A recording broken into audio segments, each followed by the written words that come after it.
During the latter stages of World War II, Pforzheim, a town in southwestern Germany, was bombed a number of times. The largest raid, and one of the most devastating area bombardments of the war, was carried out by the Royal Air Force on the evening of February 23, 1945. As many as 17,600 people, representing 31.4% of the town's population, were killed in the air raid. About 83% of the town's buildings were destroyed, two-thirds of the complete area of Pforzheim, and between 80 and 100% of the inner city. Minor raids. The first Allied air raid on Pforzheim took place on April 1, 1944, when the United States Army Air Force's bombers carried out a raid in which the damage was comparatively minor and 95 people died. Further attacks by the USAAF followed. The largest of these attacks was on the 24th of December. Another on the 21st of January 1945 caused 56 casualties.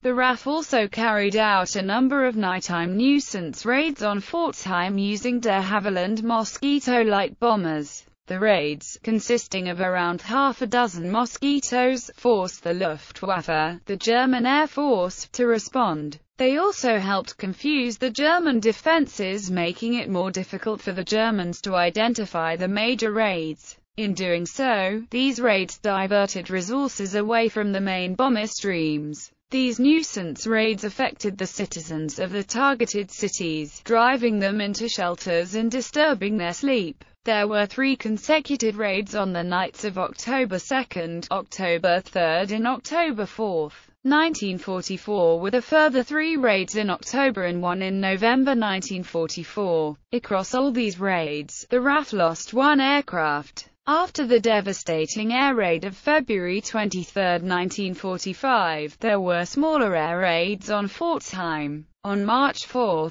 USAAF B-24 Liberator aircraft bombed the area around Kupferhammer. On March 14, 16, 18, 19, 20, and 24, the railway facilities were bombed. On March 17, the motorway at Pforzheim was bombed, and on March 23, the area in Uttingen Valley was bombed. Reasons for the main raid. A report compiled for AF Bomber Command dated 28 June 1944 stated that Pforzheim was one of the centers of the German jewelry and watchmaking trade and is therefore likely to have become of considerable importance to the production of precision instruments, of use in the war effort. An Allied report issued in August 1944 stated that almost every house in this town centre is a small workshop, and that there were a few larger factories in the south and one in the north of the city centre. An attack on the city would destroy the built-up area, the associated industries and rail facilities. There were no war-crucial targets, only war-relevant ones. In November 1944, Pforzheim was placed for the first time on a target list of the Allied forces, but with the lowest priority of Category 5. In that report, the city was described as being very suitable for a raid, because the road and rail communications through the easily spotted old city was known to be very flammable. Pforzheim was used in the transfer of troops. Main raid. The large raid that almost destroyed the inner city district occurred on the evening of February 23, 1945. The first bombs were dropped at 1950 and the last one at 2012. The attack on Yellowfin, the RAF's code name for Pforzheim, included 379 aircraft. The main force bombers were 367 Avro Lancasters of No. 1, No. 6, and No. 8 groups, along with 1 film unit Lancaster, and 13 Mosquitoes of No. 8 group. The master bomber for the raid was Major Ted Swales, DFC, a South African, aged 29, who would be awarded Bomber Command's last Victoria Cross of the war for his actions on this night. Despite severe damage to his plane, he remained over the target directing the raid and died when his Lancaster crashed near Valenciennes on the return flight. The bomber stream attacked from a height of 8,000 feet. The bombs were, by now, a standard mix of high explosive and incendiary bombs. The town center suffered immediate destruction and a firestorm broke out, reaching its most devastating phase about 10 minutes from the start of the raid. The smoke over the town rose to about 3,000 meters, and the returning bomber crews could still see the glare of the fire up to 160 kilometers away. 12 aircraft of the bomber fleet did not return to their bases. 11 of them were shot down by Luftwaffe fighters stationed at Grossixenheim, and another was assumed to have been accidentally hit by friendly bombs.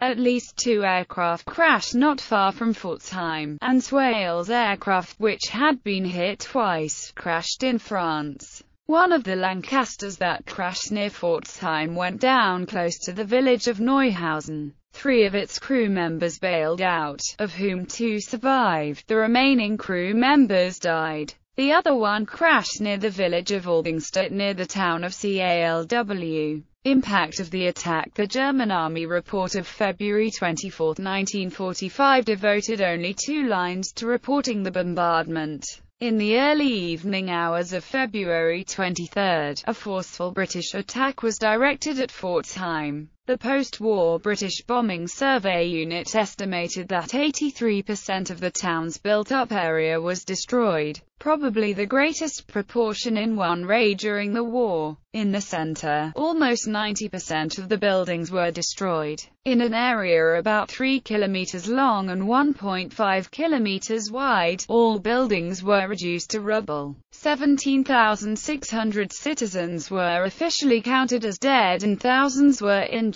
People died from the immediate impact of explosions, from burns due to burning incendiary materials that seeped through basement windows into the cellars of houses where they hid, from lack of oxygen and poisonous gases, and from collapsing walls of houses. Some of them drowned in the Enns or Nagold rivers into which they had jumped while trying to escape from the burning incendiary materials in the streets. But even the rivers were burning as the phosphorus floated on the water. After the attack, about 30,000 people had to be fed by makeshift public kitchens because their housing had been destroyed. Many Pforzheim citizens were buried in common graves at Pforzheim's main cemetery because they could not be identified. There are many graves of complete families. The Labour Office of 1942 listed 2,980 foreigners in Pforzheim, and one source puts the number of foreign labourers who died in the bombings at 498. The inner city districts were almost totally depopulated.